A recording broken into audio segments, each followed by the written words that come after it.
দুজোপা ফুল খুব ভালকৈ হ'ল, নাৰ্জী ফুল এয়া। আৰু আমাৰ ফালে কেন্ধাই ফুল বুলিও কয়, ইয়াতে কেন্ধাই মালতী বুলি। তো এতিয়াতো এয়া শুকাব ধৰিছে, মানে ফুলবোৰ প্ৰায় নোহোৱা হৈ গ'ল আৰু ভাল ভাল কেইটামান বাচি আছে।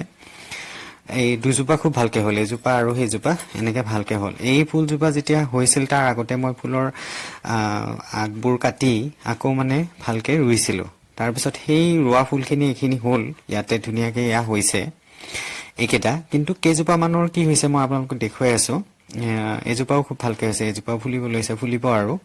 তাৰপিছতে কেইজোপা মানৰ মানে পাতকেইটা লেৰেলি যোৱা বিধৰ, একদম মানে ওপৰৰ পৰা কিবা পোকে খোৱা যেনো হৈছে, কিন্তু বিচাৰি চালে একো পোক দেখা নাপায়। এয়া দেখিছেনে, এইবোৰ পাতবোৰ লেৰেলি যোৱা টাইপৰ হৈছে। কিয় হৈছে নাজানো, ৰ'দ পুৰা পৰি থাকে, পানীও মাজে মাজে দিয়ে থাকো, তাৰপিছতে সেনেকুৱা হৈছে।